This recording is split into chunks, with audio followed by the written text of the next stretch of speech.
উচ্চারণ করে তার পিছনে দৌড়াচ্ছি না, কিন্তু কারচুপি ইঞ্জিনিয়ারিং যে ভাষায় যেভাবেই বলেন এটা যে হয়েছে এটাকে অস্বীকার করতে পারবেন না। আমি নিজে আমার এলাকায় তার সূক্ষ্মদর্শী, আমি সরাসরি দেখেছি। আমি যে নির্বাচনী এলাকায় আমাকে দেওয়া হয়েছিল সেখানে যেহেতু আমি দেখেছি, আর কোনো জায়গা দেখার আমার দরকার নাই। এখানে আমারও বিজয় ছিনিয়ে নেওয়ার জন্য একটা সেন্টারে হামলা চালানো হয়েছিল দখল করে নেওয়ার জন্য। আইনশৃঙ্খলা বাহিনী সদস্যরা যদি তাৎক্ষণিক হস্তক্ষেপ না করতো আমিও হারতাম, কারণ ওই একটা বিল্ডিং এই 26,000 ভোট, আমি জিতেছি 21,000 সামথিং ভোটের ব্যবধানে। তো ওই সেন্টারটা পুরা দখল করে আমাকে 10টা ভোট দিয়ে যদি সব নিয়ে যেত, হয়েছে বাংলাদেশের বহু জায়গায় চিত্র হয়েছে। ইলেকশন ইঞ্জিনিয়ারিং নিয়ে আপনি কোনো কথা বলবেন না, এবং আপনি আসলে ভোটের ফল হওয়ার পরে আপনি অভিনন্দন জানিয়েছেন। আপনি এই কথাগুলি আপনি একই রকম, আমি ওই যে ইতিবাচক ধারা রাজনীতিটা আপনি একই রকম কথা বলছেন, কিন্তু আমি একটা কথা আপনি অভয় দিলে জিজ্ঞেস করতেই চাই। আমি জিজ্ঞেস করতেই চাই যে যদি কেউ ইঞ্জিনিয়ারিংটা করে থাকে এরা কারা আসলে? এরা কি ডক্টর ইউনূস সাহেব? এরা কি ভিতরে থাকা আপনাদের লোক, বিএনপির লোক, সেনাবাহিনী? তারা কারা আসলে? মানে if there is any engineering. দেখেন, ওরকম স্পেসিফিক্যালি বলতে হলে তো আমার সামনে সাবস্টেন্সিয়াল ডকুমেন্টস লাগবে। কিছু জিনিস আছে বলা যায় করা যায় না, কিছু জিনিস আছে করা যায় বলা যায় না, কিছু জিনিস আছে বুঝি কিন্তু বলতে পারি না। ওকে, এটা সমাজের কথা আমি বলতেছি, আমার বিষয়টা ভিন্ন। তো এই বিষয়টা পরিষ্কার হতে আস্তে আস্তে তো শুরু হয়ে গেছে না? এই দুইটা রিপোর্টকেই যদি আপনি সামনে রাখেন সেখানে আপনি কিছু আলামত পেয়ে যাবেন, এবং আমার ধারণা যে কিছুই গোপন থাকবে না। দেখেন, এই 2008 সালে যে ইঞ্জিনিয়ারিং হলো, সেই ইঞ্জিনিয়ারিং এর পরে এরশাদ সাহেব হাটে হাড়ি ভেঙে দিলেন একেবারে সংসদের ভিতরে। উনি বললেন যে মাননীয় সংসদ সদস্য কিন্তু ভুলে যাবেন না আমরা কিভাবে এই সংসদে এসেছি, কার হাত ধরে এসেছি, সবকিছু জনগণের ভোট নয়, এটা উনি বলে দিলেন একদম খোলামেলা। উনি মাঝে মাঝে এগুলো বলে দিতেন। একসময় বলছিলেন যে এখন আমরা এমন এক জনপদে বসবাস করছি, পরে থাকলে খুন আর বাইরে গেলে গুম, এই শব্দটা কিন্তু উনি বলেছিলেন। এবং সেই সরকারের অংশ, বিরোধী দল সরকারের অংশ, মানে সেই অবস্থায় তিনি বলেছিলেন। আমাদের ধারণা যে ঠাকুর ঘরে কে রে আমি কলা খাই না, একদিন কি একজন বলে ফেলবে, আপনারা জেনে ফেলবেন। সত্য এইভাবেই প্রকাশ্য নয়। জামাত ইসলামী সবসময় সত্যের পক্ষে লড়াই করেছে। জামাত ইসলামী চেয়েছে একটা সুশাসনযুক্ত, দুর্নীতিমুক্ত একটা দেশ হোক, যেই দেশে প্রত্যেকটা নাগরিক মূল্যায়িত হবে তার আপন যোগ্যতায়, এবং অযোগ্যরাদের যে দেশে মানুষের মাথার উপরে ছড়ি ঘুরাবে না। আমাদের সমাজ দুর্নীতিতে আকণ্ঠ নিমজ্জিত। রাজনৈতিক দলগুলো তার বাইরে নয় বললে পুরাপুরি সত্য প্রকাশ পাবে না, বরঞ্চ রাজনৈতিক দলগুলোর নেতৃত্বেই এই দুর্নীতিগুলো হয়ে থাকে, যেটা আমরা 54 বছরে বিভিন্ন পর্বে দেখেছি। কখনো একটু কম, কখনো বেশি, কিন্তু দেশ কখনো দুর্নীতিমুক্ত ছিল না, এবং দুর্নীতিমুক্ত করার জন্য সেরকম দৃশ্যমান কোনো পদক্ষেপ কারো পক্ষ থেকে আমাদের সামনে পরিলক্ষিত হয়নি। এটি একটা সাইড। আর একটা সাইড হচ্ছে যে সমাজে সত্যিকার অর্থে গ্রাম আদালত থেকে শুরু করে উচ্চ আদালত পর্যন্ত কোথাও মানুষ কাঙ্ক্ষিত বিচারটা পায় না। যার সামাজিক প্রভাব আছে, যার টাকা আছে, বিচার তার পক্ষে কথা বলে, এবং অনেক সময় মজলুম তার নিয়ে বিচারটা খুঁজেও পায় না, কোথায় হারিয়ে যায়। তো বাংলাদেশের মানুষ এই জায়গাগুলোতে খুব জর্জরিত। জননিরাপত্তার বিষয় যদি সামনে আনেন তাহলে কারো জীবনে কোনো নিরাপত্তা নেই, ঘরেও নাই, চলাচলেও নাই, কর্মস্থলেও নাই। তো এমনি একটা জনপদে মানুষ খুঁজছে যে কোথায় আমাদের একটু মুক্তির স্বাদ পাব। বাংলাদেশ জামাত ইসলামী 79 সালে তার যাত্রা শুরু করার পর থেকে গণতান্ত্রিক পন্থার রাজনীতি করে আসছে, এবং সেই রাজনীতি তার দলের ভিতরে এবং বাইরে দুই জায়গায়। অন্য কোনো দলে সেটা কতটুকু আছে না আছে আমি সে বিতর্কে যাচ্ছি না, কিন্তু আমরা আমাদের জায়গাটায় এ বিষয়ে পরিচ্ছন্ন যে আমাদের প্রত্যেকটা নেতৃত্ব নির্বাচিত হয় গণতান্ত্রিক পন্থায় অভ্যন্তরীণভাবে, এবং প্রত্যেকটা সিদ্ধান্ত গৃহীত হয় যথাযথ ফোরামে আলোচনা করে। এই সৌন্দর্যটা আস্তে আস্তে বাড়ছিল। আর বিশেষ করে 2024 সালে যখন আমাদের যুব সমাজ তাদের ন্যায্য কাজের দাবিতে, তাদের মেধার স্বীকৃতির দাবিতে যখন আন্দোলন শুরু করে, তখন সরকার অতীতের 15.5 বছরের মতোই চেয়েছিল এই আন্দোলনটাকেও দমিয়ে দিতে, কিন্তু শেষ পর্যন্ত তাদের হাত থেকে ফসকে যায় তাদের এই কন্ট্রোল, নিয়ন্ত্রণ, এবং জনতার বিজয় হয়। তবে সে বিজয়ের যে লড়াইয়ের নেতৃত্ব দিয়েছে যুব সমাজ। আমরা কোনো রাজনৈতিক দল নেতৃত্বের এই ক্রেডিট যদি দাবি করে, এটা চরম অন্যায় হবে। এটা আন্দোলনের নেতৃত্বে যুব সমাজ আর অংশগ্রহণে সারা বাংলাদেশ। সেই বাংলাদেশের মধ্যে আমরাও ছিলাম, অন্যান্য রাজনৈতিক দলও ছিল। যেহেতু আমরা সবাই মজলুম ছিলাম, সেই কারণে সমস্ত মজলুমের একটা মিলন মেলা বলতে পারেন যে এই আন্দোলনটা ছিল।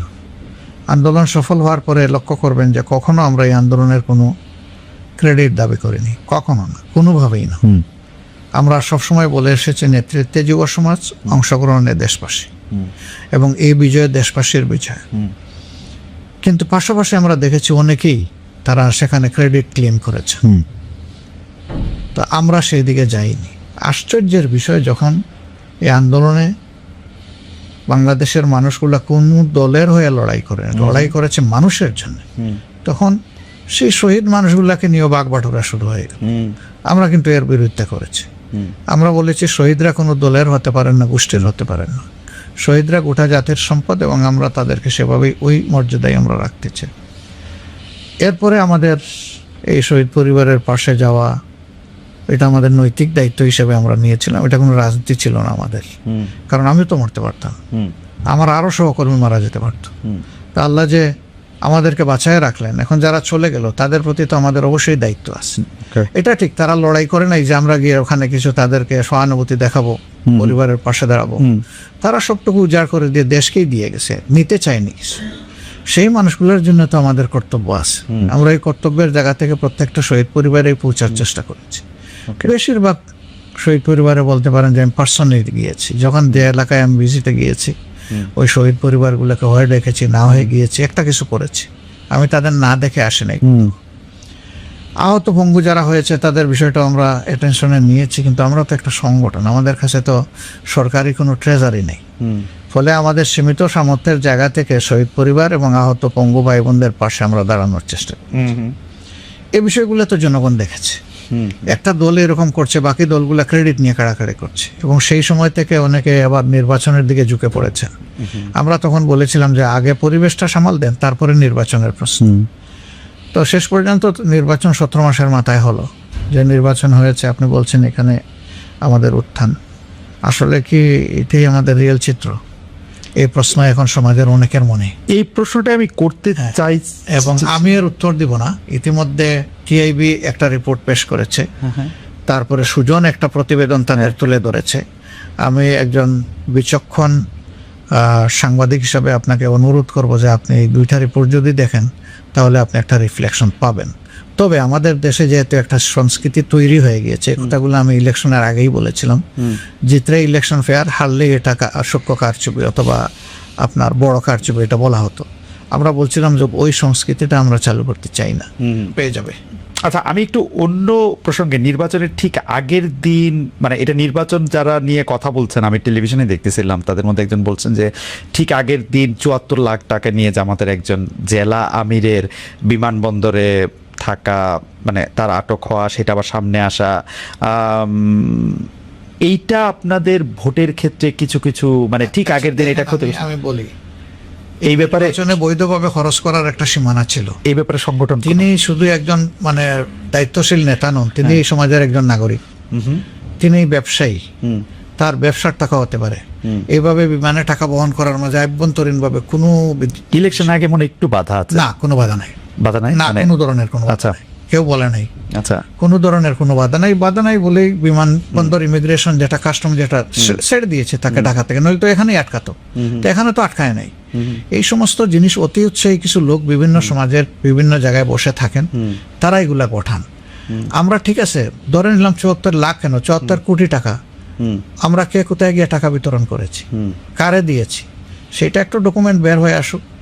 56,000 বর্গ মাইলের শুধু ঠাকুরগাঁই তো একমাত্র জায়গা না, আরো তো 63টা জেলা রয়ে গেছে। অনেকে বললেন যে আমিও সেই সময় বাংলাদেশে ছিলাম, তো অনেকে বলতেছেন যে ব্যাংকের থেকে তো 1 লাখ টাকার বেশি তোলাই যেতেছিল না ওই সময়, বা এটিএম কার্ড থেকে তোলাও দিচ্ছিল না। মানে ব্যাংক থেকে সব টাকা মানুষ ব্যাংকে রাখে, তাও আমিও তো আমার সব টাকা ব্যাংকে রাখি। makes sense। আমি ব্যাংকে সেফ মনে করবো কেন?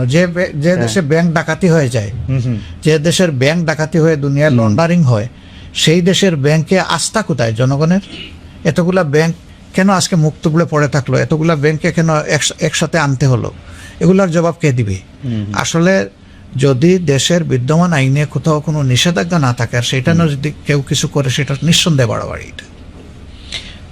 আরেকটা ব্যাপার নিয়ে একটা কথা হচ্ছে যে নির্বাচনী প্রচারণা যখন তুঙ্গে, তখন আপনার এক্স অ্যাকাউন্ট, যেটা টুইটার বলি আমরা, সেটা হ্যাকের ঘটনা ঘটে।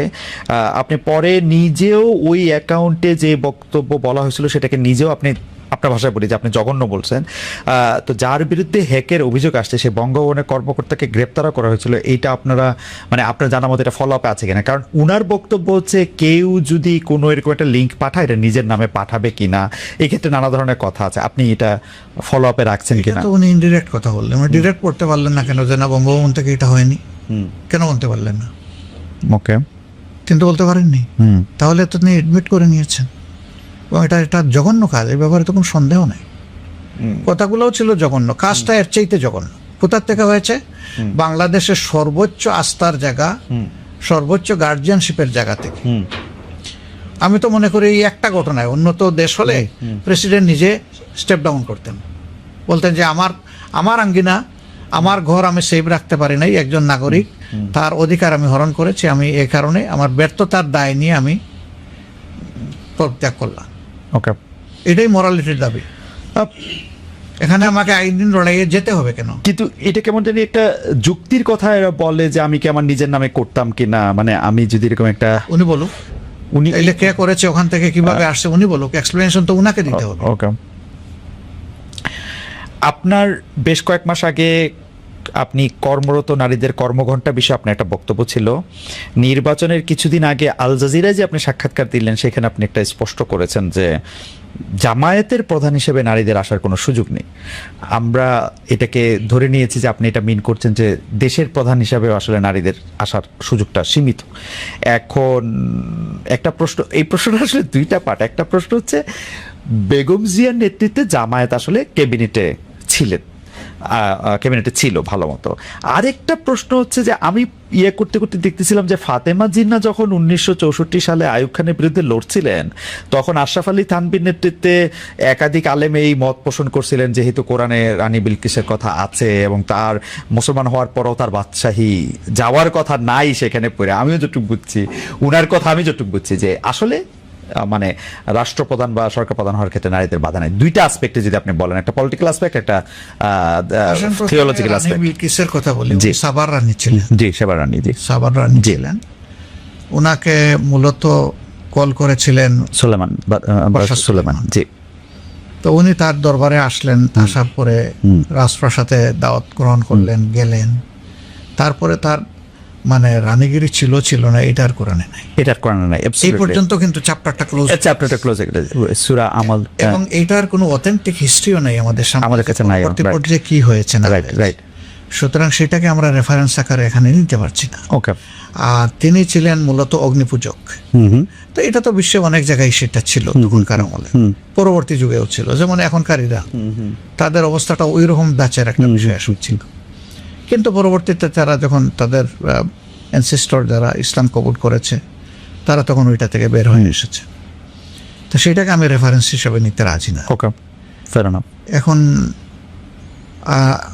আর রিজালু কাওয়ামুনা আলান নিসা, কেন আল্লাহ সেটার ব্যাখ্যা দিয়েছেন যে নারী জাতির বেশ কিছু দায়িত্ব পুরুষকে পালন করতে হয়, কিন্তু পুরুষের কোনো দায়িত্ব নারীকে পালন করতে হয় না। ওকে। নারী যদি কোনো ব্যবসা করে, স্বামী পুরুষ লোকটি এখানে কোনো হক দাবি করতে হবে, কিন্তু পুরুষের যে অ্যাসেট আছে সেখানে নারীর অংশ আল্লাহ তাআলা নির্ধারিত করে দিয়েছেন। কেন? যে তাদের এই দায়িত্বটা তোমাকে নিতে হবে। আমি কোন দৃষ্টি থেকে বলেছি? আমি বলেছি কোরআন যেটা বলেছে সেটা, আমার কোনো কথা না। এখন কোরআনের আইন তো মানব জাতির জন্য, শুধু মুসলমানদের জন্য না, এবং শুধু মানব জাতির জন্য না, আল্লাহর অল ক্রিয়েশনের জন্য কোরআন। সারা সৃষ্টির মধ্যে সামঞ্জস্য এবং শৃঙ্খলা বিধানের এইটা হচ্ছে গাইডবুকটা হচ্ছে কোরআন। তো সেই কোরআন আল্লাহ তাআলার ভার্ডিক্ট। আমি তো আমার মত বলি নাই, আল্লাহ তাআলা যা বলেছেন আমি তাই বলেছি। ওকে, এখন আপনি বলতে পারেন যে তাইলে কি নারীরা ওই জায়গায় আসতে পারবে না? বাট হ্যাঁ, দেখেন রিয়েলিটি দেখেন। আপনি আমেরিকায় আছেন না? আমেরিকা স্বাধীন হওয়ার কত বছর হয়েছে? মানে 200 সামথিং বছর। সামথিং বছর। জি, একজন নারী না প্রেসিডেন্ট। হয়নি। কেন? সেখানে কি যোগ্য নারী নাই?